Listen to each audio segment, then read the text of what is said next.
What are we looking for? Dogs. What's good, YouTube? It's your boy Bird, and we back on Bird's Eye View with it. Like always, appreciate the love and support. Please continue to like, comment, and subscribe. Start what you're doing. Smash the like button, smash subscribe button. Hop in the comment section, comment whatever you want. Of course, I'm dropping daily bangers day by day. You know we got news of the day coming out of Colorado.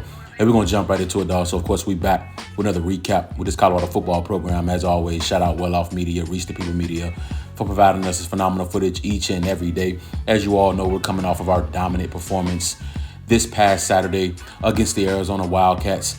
Obviously, I bring you guys the Keys to Victory video each and every week for our upcoming opponent.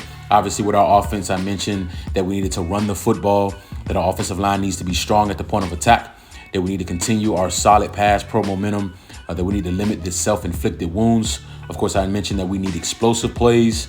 Of course, we needed to also continue to find ways to feed LaJohntay, and we basically checked off all those boxes. When it comes to the first key, when I mentioned run the ball, I'll let you guys know that when we run it at least 15 times, so we have at least 15 design runs to our running backs, we were undefeated. We were 4-0. And, of course, this matchup here against Arizona, we had 28 design run plays. That was the most we've had all season. Of course, we rushed for 148 yards as a team. That was the most we had all season. Of course, the longest rush was by Charlie. Charlie had 7 carries, 53 yards. The longest rush for him was 39 yards. He averaged 7.6 yards per carry. Of course, Isaiah was our bell cow pretty much. He had 14 carries for 53 yards. His longest rush was for 9 yards. And, of course, he averaged 3.8 yards a pop. And then Dylan Hayden, man, 6 carries, 35 yards. His longest was 27 yards, and he averaged 5.8 yards a carry. So we did exactly what we needed to do on the ground. I mentioned, man, we needed to run the damn ball regardless if we get any yards or not. We need to attempt to run it, help control our offense a little bit better, open up our passing game, and we did that. I'm not surprised that, think about it, our two most dominating performances all season were Arizona and UCF. And against UCF, we ran it 24 times. And against Arizona, we ran it 28 times. It's not a coincidence that those are our two dominant performances. And those two performances, we ran it more than any other time all year. We got to keep running the football. Offensive line, I said we got to be strong at the point of attack. And we did that. We opened up run lanes. We were able to move their defensive linemen off their spot. Tyler Brown was great in run blocking Saturday night. He was the highest graded run block offensive lineman that we had on our team. Of course, I'll get into the PFF, the top 10 PFF players a little bit later in this video here. But let's keep it rolling, dog. I mentioned our offensive line needs to continue our solid pass pro momentum. Of course, we passed Brock really well last week against the K-State Wildcats. So, of course, I mentioned that we need to continue that momentum, and we did that. I spoke about Arizona having the highest graded pass rush in the Big 12, and we held them to 1 sack. And that sack came on the second play of the game by Trey Smith. Of course, I highlighted him as one of their impact players, best D lineman that they had. He was able to register a sack on the second play of the game. But after that, I mean, it was basically curtains for their pass rush. 4 of our guys graded over 80. Of course, Jordan Seaton was our leader again at 87.6, but 4 out of our 5 guys graded over 80 for pass pro, man. That's really, really good for our offensive line, man. Of course, I mentioned that we had to limit the self-inflicted wounds. We only had 6 penalties for 70 yards. Of course, I know we had a couple unsportsmanlike conduct penalties where we had one with Colton Hood when he took his helmet off after he got the interception. And then, of course, Sam Okalola had to roughen the passer. So those were pretty much like half of our yards right there in 2 penalties, but 6 penalties, we'll live with it. Of course, Shador threw 2 interceptions. Now, of course, we definitely want to clean that up. Interceptions are going to happen throughout the course of a season, but, we can't have the bad ones, the ones where we forced. I know he forced the first one. The second one was kind of tipped up, one of those ones where it get tipped up in the air and, anything happened at that point. But the first one, I know he forced it. It was like 3rd and 12, I believe. We're in the red zone. Honestly, should have hit the check down, should have hit Will Shepherd coming across on the drag. But, of course, the way Shador is kind of wired, he wants to make a play. And you can't be mad at that. But sometimes we just got to take that check down and take 3. But I know we had some communication issues with the snaps. I'm not sure exactly what was going on with Hank, but we had some communication issues. We had 3 total fumbles. Of course, the ball hit the ground a lot Saturday, but we only lost 1. So, of course, we got to clean that up, but it is what it is. I mentioned that we need explosive plays, that they had a depleted defensive back room, and we had a few of those. A couple were in the run game. Of course, Dallin and Charlie had 2 explosive runs. For me, explosive plays, anything 20 yards or more. Of course, LaJohntay, he had one on the first drive with that big catch that he was able to reel in on the 3rd down. Of course, Will Shepherd, he had a 20-yard reception as well. And I mentioned that we need to continue to find ways to feed LaJohntay, and we did that, dog. The first 3 completions of the game for us went to him. He had 10 targets. That was the most targets out of anybody.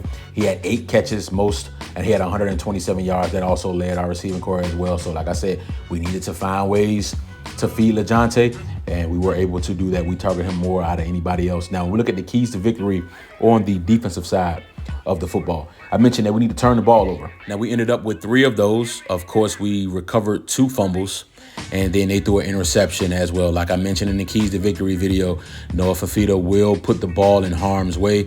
He now leads the Big Ten He still leads the Big Ten. He now has 10 interceptions on the season. He has thrown an interception in every game. So I figured we would definitely get an interception once I saw that stat. I mentioned that our defensive line needed to win at the line of scrimmage. Of course, Arizona had the 3rd best pass blocking grade in the Big 12. And of course, we're going to make that number go down for sure. We had 17 sacks. So we had 7 sacks as a team, which is the most we've had all season. Now, shout out to Keaton Wade, man. We had a Keaton Wade coming out party, dog. Of course, the young man transferred from the University of Kentucky, dealt with injuries pretty much the entire time he's been here. But he was a 4-star kid coming out of high school. He was one of the best linebackers in the country. And he had a pretty good start to his career at Kentucky his first 2 years. He was on the field. He put up some really good numbers. Like I said, injuries pretty much kept him off the field here at Colorado. But he got his opportunity Saturday. And, I mean, he definitely took advantage of it. He had 2 sacks on Saturday. He also had a quarterback hurry as well. Shout out to Keaton Wade. Of course, Sam Okunlola, he had 2 sacks as well. BJ Green, he had a sack, a forced fumble. Arden Walker and Nikhil Hill Green, they also registered a sack as well. We was also stout in the run game, honestly. They had 34 carries for 107 yards. They averaged 3.1 yards per carry. Honestly, 24 of their rushing yards came from Noah Fafita from the scramble. So, I mean, we really limited their ground attack for sure. We limited their running backs. We did a great job there, and we've been doing that all year. I also mentioned that we can't allow T-Mac to beat us, and he didn't. He had 5 catches for 38 yards. They could not find a way to get the ball in his hands, and we covered well. I mentioned that we needed to also limit the explosive plays. They didn't really have any. The only explosive plays they had was, like I said, that run by Noah Fafita. But Arizona, they only had 245 yards of total offense. They turned the ball over 3 times. We only gave up 7 total points. All of them were in the first quarter. They didn't score for 3 straight quarters. They were 3 of 11 on 3rd down.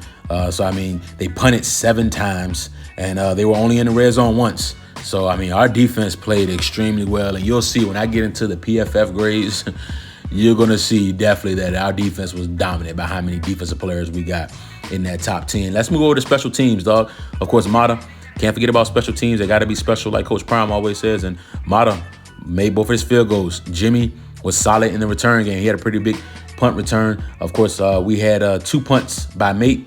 They averaged 49.5 yards. 1 landed inside of the 20. There was a 50-plus yarder as well, too. So Mate did his job. Now, I will say the only thing that's, I wouldn't say bothering me, but the only thing about the special teams unit that I'm not really liking as of right now is kickoffs. The only reason is because we had 7 kickoffs and no touchbacks. I just don't like teams having that many opportunities to get return touchdowns or to put their offense in really good positions to get points. We just need touch. I mean, when you see it all around the country, I mean, kickers are just booming footballs out of the back of the end zone, and we can't make it to the end zone again. We had 7 kickoffs Saturday and no touchbacks, of course. Now, obviously, our kickoff guy, Jace, Jace Philly, prayers out to him and, his recovery. Of course, he got injured, got hurt. So, definitely lost him. That hurt without question.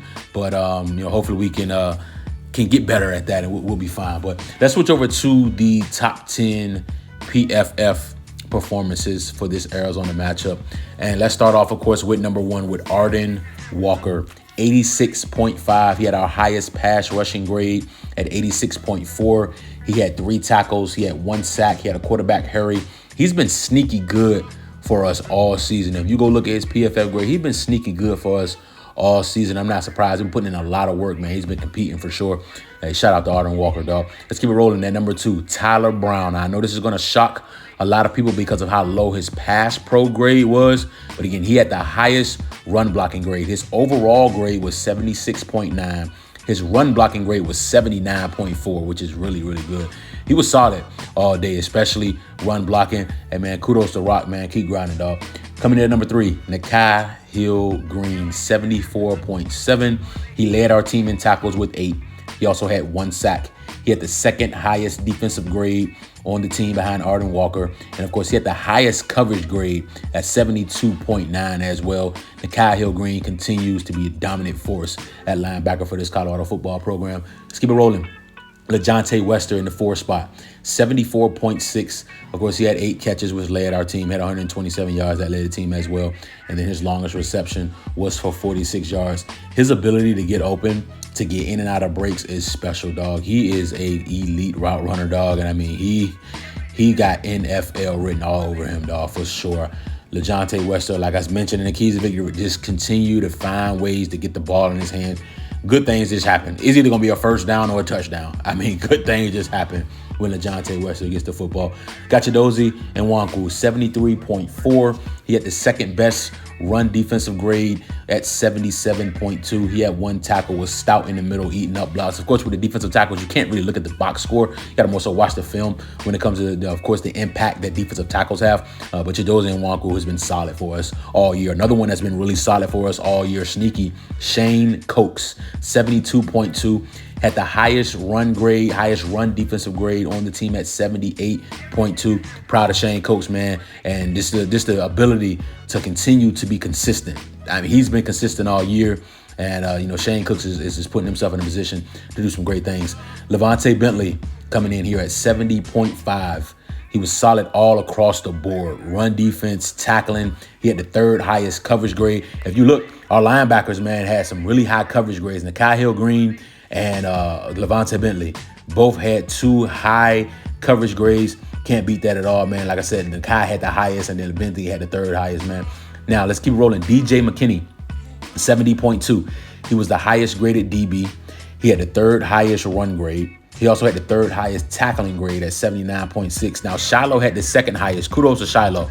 Bouncing back, his tackle grade was 2nd out of everybody. He was 79.7. So kudos to Shiloh. DJ, he had the 2nd best coverage grade for defensive backs as well. So DJ McKinney did exactly what we needed him to do.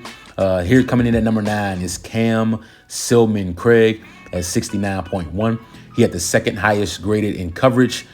He was the highest graded DB in coverage. Of course, he was 2nd on the team with 7 tackles. He also had a PBU as well. He is the heart and soul of our defense. Our defense goes as Cam Silman Craig goes, and he continues to be great for us. Last, but certainly not least, BJ Green, 68.7. He had the 3rd highest pass rushing grade. Obviously, he had 3 tackles. He had a sack. He had a forced fumble. He still leads our team in tackles for loss with 7, and he's also tied for 1st on the team in sacks with 3. We actually have 3 guys that have 3 sacks. So as you see, man, when you look at this top 10 list, like I mentioned, it is loaded with defensive guys. Honestly, we only have 2 offensive guys on this list, and that was Tyler Brown at 2 and LeJontay Wester at 4. The other 8 are all on the defensive side of the football, which isn't shocking, right? When you hold a team to 7 points, they only scored in the first quarter. They didn't score the other 3 quarters. When you create 3 turnovers, I mean, when you do some phenomenal things, you got 7 sacks on defense. I mean, this was a dominant performance by our defense. And I'm gonna tell you right now, man, I'm not surprised because of how well they've been playing. They get better every week. It's like this defense really gets better every week. At some phase, I see us play a little bit more zone. I like that as well. I mean, kudos to Coach Livingston, dog. I mean, he is special. He is special. We got a star. He's a star young coach. And Colton Hood, man, shout out to my dog, Colton Hood, man. Hey, listen, I'm not surprised at his ability to pick the football off. Ball skills are elite. And he was a really dominant wide receiver in high school. I mean, honestly, he really could possibly play on both sides of the ball at some point. Not saying this year, it could be the year after that, or maybe his junior year again. He's only a redshirt freshman, but he was really good at wide receiver in high school. He even caught some passes in practice at Auburn as well. He was running some one-on-ones at Auburn as well in practice. But shout out to Colton Hood. He's a big-time baseball guy as well. I'm a big-time baseball guy, so Colton Hood, man, he got to be the leader in almost getting pick sixes, dog. Like, of course, we know he tripped last week with the pick six that he almost had, man. And he was like, 2 or 3 yards away from really getting loose and us getting another interception for a possible touchdown. But kudos to Colton Hood. I mean, he's doing some really, really good things, dog. I mean, we're in good hands. The fact that our best corner did not really play. I mean, best corner, best player didn't play, and we were still this dominant on offense and defense. I mean, it's kudos to the depth that we do have at those positions, and it's gonna be fun, man. I know some people people are saying, oh, when Travis and Shedeur leave, they're gonna be nothing. I tell you what, you keep believing that if you want to. This team is loaded, man. This team really got some guys that can come in and do some things well. Like I said, we hit in the transfer portal. When you attack and build your team out of the portal, you gotta hit, and you gotta hit on multiple guys, and we did. I mean. Just name them. You can just roll names out there, and we hit, and we hit, and we hit. And that's kudos to Coach Prime, the entire coaching staff, the recruiting staff. I mean, done some phenomenal things, and we're going to start to hit now more in the high school ranks as well, too. So when you combat both of those together, that's when it's really, really going to get fun.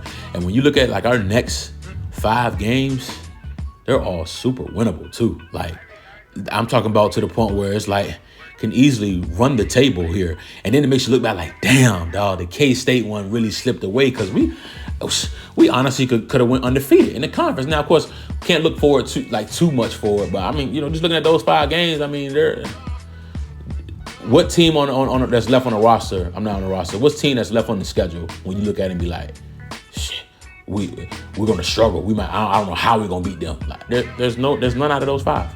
And we got a big matchup coming up back at home against Cincinnati.